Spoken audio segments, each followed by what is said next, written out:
Baik, Assalamualaikum warahmatullahi wabarakatuh. Baik, pada kesempatan kali ini saya akan menjelaskan materi tentang norma dan juga regulasi dalam masyarakat.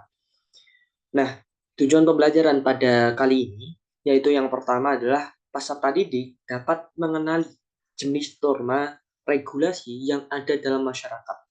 Kemudian yang kedua, peserta didik bisa menelaah beberapa kasus-kasus pelanggaran norma dan juga regulasi yang sering terjadi di masyarakat. Sehingga dari tujuan pembelajaran ini, peserta didik dituntut untuk kemudian bisa memahami dan juga mengenali dan juga bisa menganalisis, menelaah dalam berbagai kasus-kasus pelanggaran yang mana mencari tahu dampak-dampaknya seperti apa dan bagaimana cara mengatasinya. Nah, untuk yang selanjutnya, ada dua pertanyaan pemantik buat anak-anak yang sedang melihat video ini, menonton video ini. Pertanyaan pemantik pertama yaitu adalah apa yang kamu ketahui tentang norma dan juga regulasi dalam masyarakat kita? Apa yang kamu ketahui tentang norma dan regulasi dalam masyarakat kita? Kemudian yang kedua adalah mengapa kita itu penting bagi kita untuk mematuhi norma dan juga regulasi yang ada dalam masyarakat. Mengapa penting bagi kita untuk mematuhi norma dan juga regulasi dalam masyarakat? Silahkan untuk dijawab dan kemudian bisa dijawab secara mandiri ketika menonton ini. Nah, anak-anak sekalian, salah satu regulasi yang ada dalam masyarakat itu yang diatur secara resmi oleh otoritas resmi adalah konstitusi. Konstitusi ini, apa itu konstitusi? Konstitusi itu merupakan kerangka kerja atau framework dari sebuah negara yang menjelaskan tentang bagaimana sih menjalankan dan juga mengorganisir jalannya pemerintahan sesuai daripada koridornya. Bagian sederhananya adalah bagaimana kita bisa mengatur suatu negara itu, menjalankan suatu negara itu sesuai daripada koridor, sesuai daripada panduan yang harusnya dia lakukan. Mungkin analogi yang lain yang bisa kita pakai misalkan ketika kita membeli satu barang, handphone gitu ya. Handphone ketika kita beli di toko, pasti kita tidak hanya akan mendapatkan handphonenya saja, tapi kita akan mendapatkan hal yang lain. Contohnya adalah mendapatkan manual book. Manual book itu merupakan konstitusinya HP. Kenapa seperti itu? Karena di dalam manual book tersebut itu menjelaskan kepada kita tentang bagaimana cara mengoperasikan HP secara benar itu seperti apa, bagaimana cara menghidupkannya, bagaimana cara mematikannya, bagaimana cara mengubah fitur-fitur yang ada dalam HP tersebut. Itu karena itu diatur dalam satu manual book. HP saja yang barangnya itu barang yang kecil, barang yang tiap orang itu bawa, barang yang mungkin kita anggap sepele, itu memiliki yang namanya konstitusi atau manual. Apalagi suatu negara dengan berbagai wilayah, dengan berbagai orang-orang yang ada di sana, tentu banyak pandangan, banyak pendapat di situ, sehingga butuh yang namanya kesepakatan bersama. Dan itu diatur dalam satu konstitusi. Jadi seperti itu. Nah, untuk penjelasan yang lebih dalam ya terkait dengan apa itu konstitusi, anak-anak sekalian bisa melihat video berikut.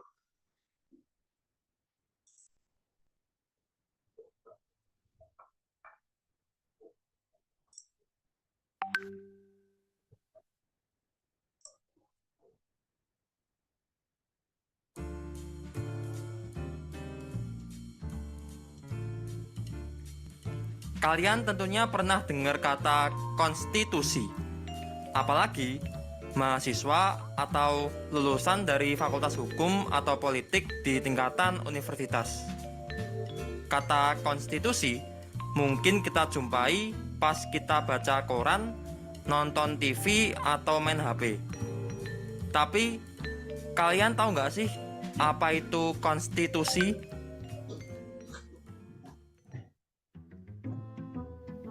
Secara sederhana, pertanyaan apa itu konstitusi dapat dijawab dengan pengertian konstitusi merupakan hukum dasar yang disusun secara sistematis untuk menata dan mengatur pokok-pokok struktur dan fungsi lembaga negara, termasuk kewenangan dan batasan kewenangan lembaga-lembaga itu. Banyak ahli hukum juga membagi pengertian konstitusi menjadi dua, yaitu dalam arti luas dan dalam arti sempit. Konstitusi dalam arti luas mencakup ketentuan-ketentuan dasar atau hukum dasar suatu negara, baik tertulis maupun tidak tertulis. Ada juga ahli hukum yang mengatakan bahwa konstitusi mencakup keseluruhan hukum dari yang tertinggi sampai yang terendah. Misalnya, peraturan perundang-undangan di Indonesia. Sedangkan dalam arti sempit, konstitusi adalah dokumen tertulis mengenai hukum dasar suatu negara. Contohnya, Undang-Undang Dasar 1945 di Indonesia dan Konstitusi 1787 di Amerika Serikat. Pengertian dalam arti sempit inilah yang sering digunakan oleh orang saat mengucapkan kata konstitusi.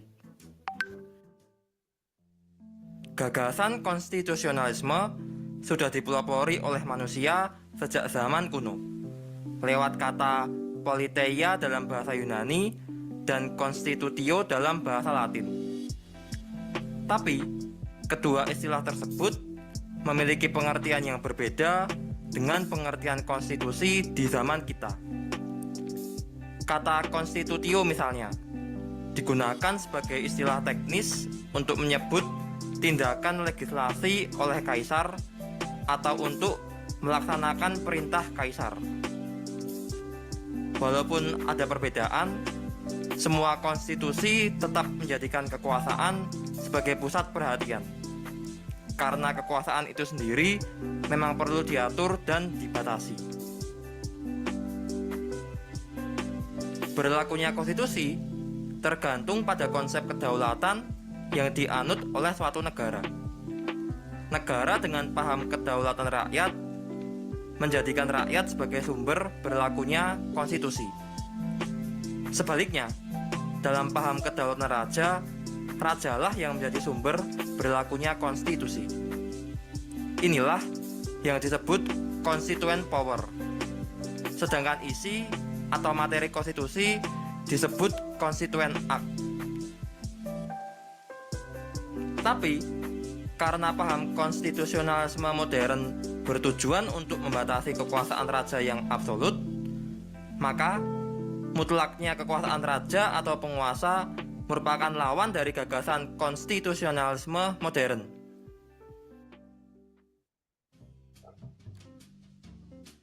Unsur atau isi konstitusi biasanya memuat aturan-aturan pokok tentang hak asasi manusia dan kewajiban warga negara, kedaulatan dan bentuk negara, bentuk pemerintahan, sistem pemerintahan, pembagian kekuasaan negara, lembaga-lembaga negara, tugas lembaga-lembaga negara, dan hubungan antar lembaga-lembaga negara.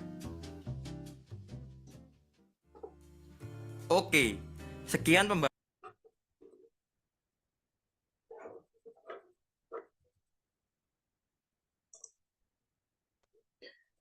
Nah, itu tadi merupakan video ya terkait dengan apa itu konstitusi. Nah, tadi anak-anak bisa menyimak videonya secara berkelanjutan setelah ini agar bisa memahami video-video tersebut. Tadi sudah dijelaskan banyak sekali tentang konstitusi ya. Nah, kemudian anak-anak sekalian, tadi sudah disampaikan juga terkait dengan apa itu konstitusi, maka setelah ini Bapak akan menjelaskan tentang apa fungsi konstitusi. Fungsi konstitusi itu paling tidak bisa kita bagi menjadi 4. Yang pertama adalah fungsi limitatif. Fungsi limitatif itu apa? Fungsi limitatif itu merupakan fungsi pembatasan. Apa yang dibatasi? Yang dibatasi adalah kekuasaan. Karena ada yang namanya power tends to corrupt. Kekuasaan itu cenderung korup. Makanya yang namanya kekuasaan itu perlu ada pembatasan. Tadi sudah disampaikan juga dalam video yang sebelumnya, harus ada pembatasan kekuasaan di situ. Nah, konstitusi ini adalah yang mengatur adanya pembatasan yang namanya kekuasaan. Jadi kekuasaan itu dibatasi. Makanya saat ini presiden kita ketika menjabat itu hanya diberikan waktu selama 2 periode saja untuk menjabat, tidak boleh lebih daripada 2 periode. Itu merupakan salah satu bentuk konkret daripada fungsi limitatif pembatasan agar tidak terjadi korupsi atau tidak terjadi kesenang-wenangan. Yang kedua adalah fungsi integratif. Fungsi integratif itu adalah fungsi mempersatukan. Apa yang dipersatukan? Kenapa perlu dipersatukan? Karena kalau kita melihat negara itu banyak sekali warga negara di sana, tentu banyak pandangan, banyak pendapat-pendapat, banyak satu aspirasi yang tentu memiliki perbedaan-perbedaan di situ. Makanya perlu adanya integratif atau mempersatukan dari perbedaan-perbedaan yang ada sehingga terjadi suatu kesepakatan yang itu ada dalam konstitusi. Kemudian yang ketiga adalah fungsi protektif. Fungsi protektif adalah fungsi melindungi. Siapa yang dilindungi? Yang dilindungi adalah warga negara. Kalau kita menyimak video yang tadi, sudah dijelaskan juga dalam konstitusi itu juga mengatur terkait dengan kewajiban dan juga hak-hak warga negara. Sehingga hak warga negara itu perlu untuk dilindungi. Nah, dilindunginya itu melalui konstitusi ini. Sehingga warga negara itu punya peran penting untuk menjaga konstitusi itu agar tidak diacak-acak, agar konstitusi itu tidak mudah untuk dirubah. Karena di situ adalah fungsi salah satu adalah fungsi protektif, melindungi hak warga negara. Kemudian yang keempat adalah fungsi transformatif.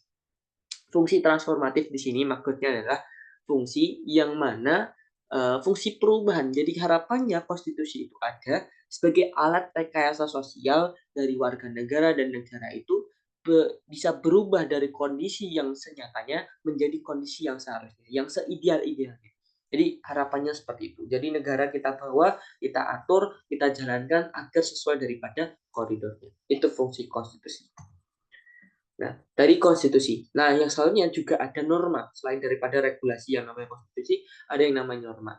Norma itu apa? Jadi norma itu adalah aturan tidak tertulis yang berkembang secara alami dalam masyarakat berdasarkan budaya, berdasarkan agama, dan juga kebiasaan. Dan norma di sini mencakup aturan moral sosial yang membantu untuk menciptakan keharmonisan. Seperti halnya ada norma kesopanan, ada norma agama, dan juga sebenarnya juga ada norma hukum. Yang mana norma hukum itu adalah aturan yang tertulis yang dibuat oleh otoritas resmi seperti pemerintah, misalkan DPR, untuk menjaga ketertiban juga keamanan.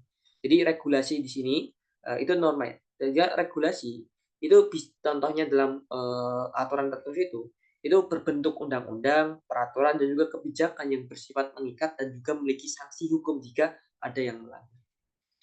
Nah, mengapa kita penting untuk mematuhi norma dan juga regulasi yang ada dalam masyarakat? Tentu yang pertama adalah meminimalisir konflik. Konflik itu dalam kehidupan pasti selalu ada, tidak mungkin tidak ada. Karena yang hidup kita itu pasti ada konfliknya. Yang bisa kita lakukan adalah meminimalisir konflik, juga menyelesaikan konflik tersebut. Sehingga adanya norma regulasi itu bisa meminimalisir adanya konflik. Ada upaya preventif untuk mencegah adanya konflik. Sehingga adanya konflik kekacauan itu bisa terhindari dan juga memastikan masyarakat dapat berjalan secara harmonis. Nah, kemudian yang kedua adalah melindungi hak semua orang. Tentu yang adanya norma, ada namanya norma dan juga regulasi itu untuk melindungi hak semua orang. Karena setiap orang itu punya hak untuk hidup, hak untuk dihargai, hak untuk mendapatkan kesejahteraan itu perlu sekali. Sehingga perlu adanya regulasi untuk mencegah adanya diskriminasi dan juga ketidakadilan dalam kehidupan kita.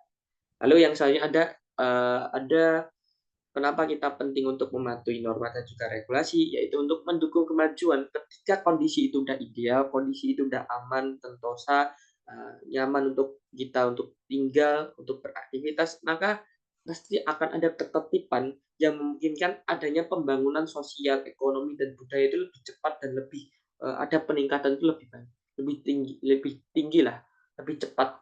Makanya perlu adanya norma dan juga regulasi. Alasan yang selanjutnya adalah menjaga nilai-nilai budaya. Tentu nilai-nilai budaya itu adalah nilai-nilai ideal yang ada dalam budaya-budaya di daerah-daerah tertentu, punya nilai-nilai juga. Nah, mematuhi norma itu tentu kita berarti memastikan tradisi dan juga nilai luhur kita itu tetap lestari. Nah, kemudian anak-anak sekalian, silahkan setelah ini bisa menyimak video terkait dengan ini berita terbaru ya tahun 2024. Mungkin bisa ditanggapi dan juga bisa diberikan komentar terkait dengan kejadian tersebut. Ini juga berkaitan dengan norma dan juga regulasi.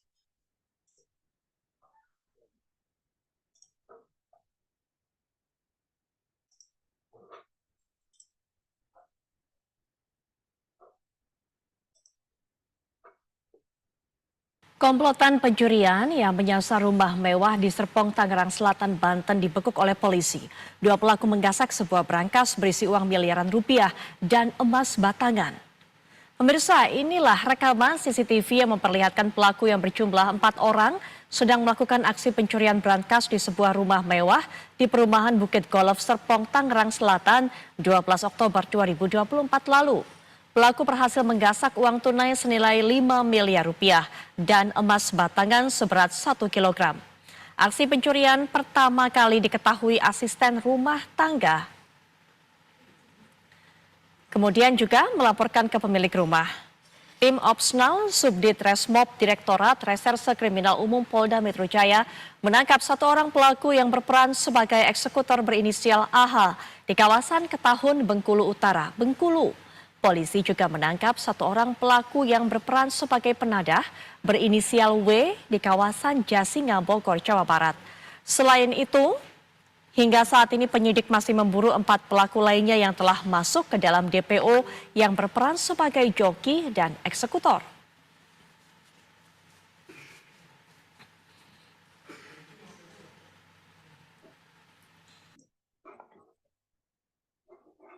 Ya, baik, itu adalah videonya.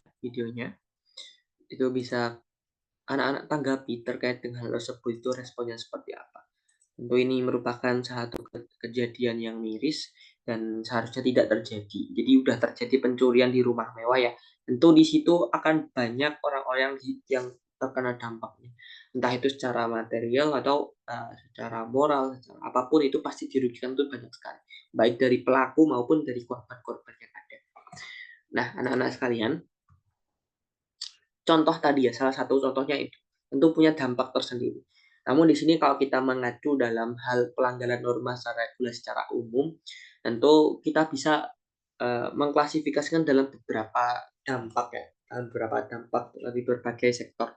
Pertama adalah dampak sosial. Tentu kejadian tadi pelanggaran norma dan juga regulasi itu tentu akan memberikan dampak sosial. Jadi ada satu kehilangan kepercayaan publik bagi orang yang melakukan pelaku yang melakukan hal tersebut. Publik itu sudah sulit untuk mempercayai, untuk memberikan amanah kepada orang-orang pelaku-pelaku yang ada. Kemudian akan terjadi ketidakharmonisan sosial, tentu karena adanya ketidakidealan atau pelanggaran yang terjadi. Lalu ada penurunan moralitas. Jika pelanggaran yang tadi tidak ditindak dengan baik, maka akan terjadi normalisasi daripada pelanggaran-pelanggaran yang ada, sehingga adanya penurunan moralitas. Lalu ada dampak yang selanjutnya, yaitu dampak hukum.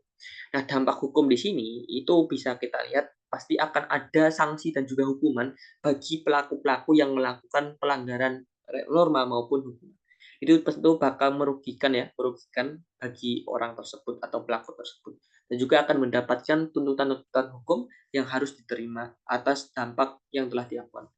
Lalu ada yang ketiga adalah dampak ekonomi.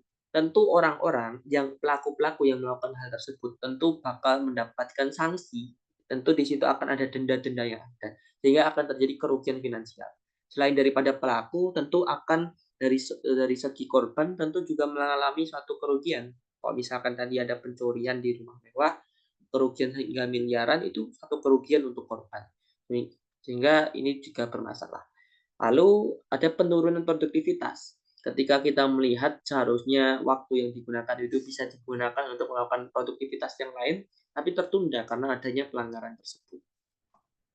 Nah, dampak yang selanjutnya adalah kalau kita melihat mengatur dalam organisasi yang melakukan pelanggaran, tentu reputasi dalam organisasi tersebut pasti akan buruk.